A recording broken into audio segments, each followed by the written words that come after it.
Boa noite a todos, paz em nossos corações. Quando estudamos a vida do professor Rivail, nós vamos conhecendo primeiramente o nome dele. Como era o seu nome? Hippolyte Léon Denisard Rivail. Algumas pessoas dizem que ele seria Léon Hippolyte, mas não, a gente nota nos livros em que ele autografou. E lá está, Hippolyte Léon Denisard Rivail. Ele nasceu a 3 de outubro de 1804. Quando foi agora em 2004, eles comemoraram o bicentenário de nascimento de Allan Kardec. Houve grandes festividades, não é? Ele era de família lionesa, de Lyon, a cidade de Lyon, e era uma família católica. Então, olha, a formação dele inicial era católica. Agora, os antepassados dele eram advogados, juízes, educadores. Olhem que família que ele veio nascer, não é? De acordo com os objetivos dele. Ele estudou com Pestalozzi, o grande pedagogo, em Yverdun, na Suíça. Ele estudou lá dos 11 aos 18 anos, até 1822. Aí ele retornou à França. 1824, ele estava então na capital francesa e passou a lecionar e publicar obras pedagógicas, especialmente aritmética e gramática francesa. Claro, era o idioma dele, não é? Então a gramática que ele estudava era a gramática francesa. Em 1825 ele fundou e passou a dirigir uma escola de primeiro grau. Ele se interessava pelos alunos carentes que precisavam de orientação, de aprender. Em 1831, ele ganhou um prêmio da Academia Real das Ciências de Arras. Ele ganhou um prêmio pelo trabalho dele. Em 1832, ele casou-se com a professora Amélie Gabrielle Boudet. E eles não tiveram filhos. Parece que a tarefa deles era tão grande, né, que não dava para ter filhos. Em 1834, aquela escola que ele abrira foi fechada. Um tio lhe causou prejuízos. Olha aí, nós não estamos livres, não é, de que as pessoas ajam mal conosco. O tio lá desviou dinheiro, né, e ele não pôde continuar com a escola, fechou a escola. Mas ele, a partir de então, começou a trabalhar como contabilista. Interessante que ele trabalhava como contabilista, num teatro ele fazia escrituração.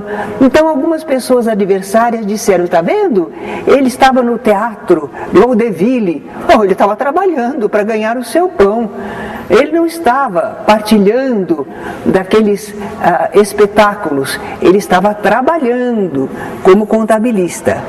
Mas às noites ele elaborava livros de ensino, ele traduzia do alemão, do inglês, obras literárias e de estudo. Ele conhecia vários idiomas, holandês, grego, latim, era poliglota ele. Ele preparava cursos e ministrava em escolas, até sobre lógica e retórica. E na casa dele, ele também organizava e ministrava para alunos carentes cursos gratuitos de química, física, astronomia, fisiologia, anatomia comparada. Por isso alguns pensavam que ele era médico. Não, ele tinha conhecimentos nessas áreas, mas ele não se formou em medicina, não. Foi um educador emérito, caráter ilibado. Ele exemplificava fraternidade e amor aos semelhantes. Foi um homem de grande projeção na França e na Europa. Membro de várias sociedades sábias e recebeu muitos títulos e honrarias. Esse foi o professor Rivail, né? Agora, como é que ele se tornou espírita? Ao redor de 1850, 1852, as mesas girantes estavam muito em moda na Europa. Eram as mesinhas que os espíritos movimentavam para bater uma letra A, uma pancada, letra B, 2 pancadas, e assim por diante, para escrever alguma coisa, se comunicar com as pessoas. Eram as mesas girantes, estavam em moda na Europa. Nós vamos mostrar ali para vocês uma figura que mostra um salão. Pode. Um salão no qual havia essas mesas girantes. Ó, o pessoal se divertia com essas manifestações, era brincadeira para eles, não é? Mas o professor Rivail era um homem de cultura geral. Ele já se interessara pelo magnetismo animal. E quando em maio de 1854 ele foi convidado para presenciar o fenômeno, a princípio ele não demonstrou interesse. Parecia mais uma brincadeira social, não é? Mas os companheiros que ele conhecia insistiram. Então ele foi observar os fenômenos e constatou, eram verdadeiros. E a causa era uma inteligência. Então ele se pôs a pesquisar, continuou pesquisando. E o que ele descobriu mais? Que os espíritos manifestantes não eram todos do mesmo grau de desenvolvimento, não eram todos iguais em moralidade, em conhecimento. Mas mesmo assim, as suas informações eram valiosas. Porque às vezes nós temos relatos de pessoas que foram a países estrangeiros e elas nos contam o que viram por lá. Essa pessoa pode não ser muito erudita, pode não ser uma pessoa de conhecimento maior, mas ela tem experiência do que ela viu, do que ela presenciou. Então, estas manifestações dos espíritos ajudavam Kardec a conhecer a realidade do mundo espiritual. Agora vai começar o trabalho dele de codificação. Ele prossegue naqueles estudos, ele observa fenômenos mediúnicos em todos os seus aspectos. A gente fica assim admirado de ver como em pouco tempo ele examinou todos os tipos de fenômenos mediúnicos que hoje a gente se esforça por conhecer. E ele conseguiu revisar e apresentar, né? Ele usou mais de 10 médiums nesse trabalho. Começou com as senhoritas Carolina e Júlia Baudin, depois a senhorita Jafé, mas ele usou muito mais médiums, não é? Isso é muito interessante, porque não pode ficar só em torno de um médium, porque aí é uma ideia parcial, não é uma ideia verdadeiro consenso universal. E Kardec, então, pesquisou com muitos espíritos através de muitos médiums para ter o consenso universal. Então, com o espírito crítico, raciocínio filosófico, ele se convenceu da imortalidade da alma, da natureza dos espíritos e suas relações com os homens, das leis morais da vida presente e futura, do porvir da humanidade, segundo os ensinos dados pelos espíritos superiores. Bom, só que aí ele chegou à conclusão que aqueles conhecimentos, aqueles ensinamentos eram uma doutrina, porque tinha um todo, tinha uma coerência. Doutrina é assim, não é? Não são ideias esparsas, ela forma um todo. Então, aquelas informações dos espíritos revelavam uma doutrina. E Kardec então denominou essa doutrina Espiritismo. Por isso, quantas vezes as pessoas querem falar do espiritismo e dizem espiritismo de mesa, espiritismo de umbanda, eles não têm direito de fazer isso. Por quê?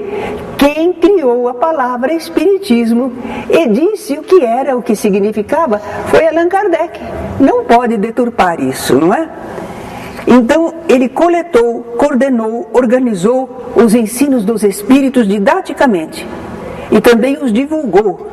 Por isso é que ele foi denominado o codificador do Espiritismo. Ele não criou a doutrina dos espíritos, mas ele a organizou, a codificou. Muito bem. Nós agora temos um desenho de Kardec, não tem não? Uma figura de Kardec, o codificador. Antes disso, não essa, esse. Olha, Aí está, Allan Kardec, bonita foto, né? Então, Hippolyte Léon Denisard Rivaio, ou o codificador do Espiritismo, Allan Kardec. Por que ele tomou esse nome Allan Kardec? Muitos sabem. Isso, numa encarnação anterior, entre os druidas, era uma região da França, uma região bem antiga. Ele morou lá, foi um sacerdote dos celtas, então foi revelado a ele que naquela ocasião ele tinha o nome de Allan Kardec. E ele achou de publicar as obras dos espíritos com esse nome, porque era um nome neutro. Não era o nome dele de educador, de pedagogo. Era um nome neutro. Hoje, o nome Allan Kardec, todo mundo conhece. Mas quando ele lançou o Livro dos Espíritos, Allan Kardec, ninguém sabia quem era esse tal de Allan Kardec, não é? Com o tempo é que esse nome adquiriu expressão. Nós vamos ver...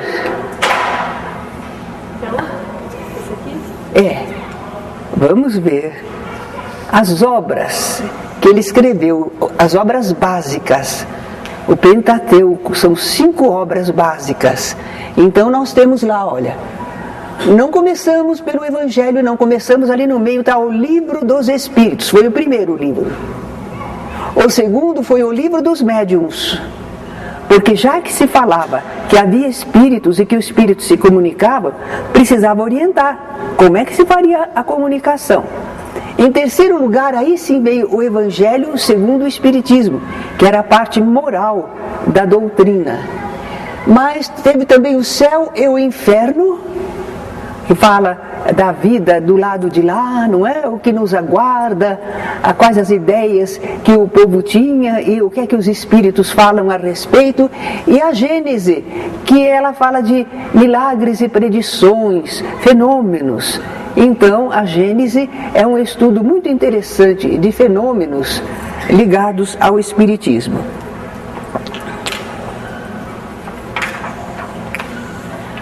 Acredito que nós fizemos tudo, né? Tem mais algum? Não. Como vocês veem, nós sintetizamos, né? Vocês vão dizer, só isso? Está sintetizado o essencial, para vocês terem uma ideia de quem foi Allan Kardec, não é? Nós estamos num curso de iniciação ao Espiritismo, nós temos que conhecer o codificador dessa doutrina, não é? Então a gente deixou para o fim. Há grupos que fazem assim, logo no começo eles estudam as manifestações de Allan Kardec, mas eu acho que é enjoado, porque o pessoal ainda não está por dentro das ideias. A gente começa com Deus, os Espíritos, a gente vai mostrando o que é a doutrina. E aí mais tarde a gente então fala de Kardec, como ele codificou a doutrina, não é? Fica mais assim, agradável. Porque eu não gostaria, num começo de curso, que fosse assim, aquela instrução técnica, teórica. Eu acho que é aborrecido. Mas quando a gente chega já no mês de setembro ou outubro, aí a gente já se conhece, aí a gente sente uma importância do trabalho de Kardec, não é? Bem, alguém quer fazer alguma perguntinha? Kardec era dado, né, como um ser cientista, tanto é que ele não se conformou com aquele evento das mesas girantes, e foi atrás de respostas. Mas como foi dado cientificamente a análise da mesa girante? Você consegue escrever mais ou menos? Ele faz uma explicação no livro meu, Espiritismo, a Doutrina e o Movimento. A gente aborda isso. Como é que foi, não é? Ele estava experimentando e ele dizia assim no começo, ele não acreditava. Ele disse, se vocês me convencerem de que uma mesa tem músculos para se movimentar e cérebro para pensar, então eu vou entender, vou aceitar. Mas não tem. Então ele não queria aceitar a ideia. Mas pesquisando o fenômeno, ele viu que era real. Contra fatos não há argumentos.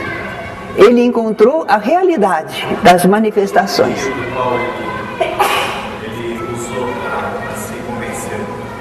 As pesquisas, as experiências. Ele experimentou, ele diz que inclusive ele às vezes fazia uma pergunta mental, ninguém estava sabendo, e a mesinha respondia.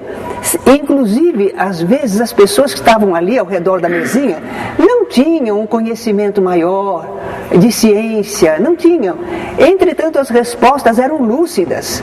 Foi por isso que ele foi se convencendo, pela categoria dos espíritos que se manifestavam, certo? Sim. Não, Kardec não era médium nesse sentido assim de médium ostensivo. Certamente havia amparo espiritual em torno dele. Houve uma ocasião que ele estava trabalhando lá e houve umas batidas. Mais tarde ele perguntou a um espírito amigo, por que aquelas batidas? E eles disseram, é que tem um problema, você não percebeu, mas há um erro.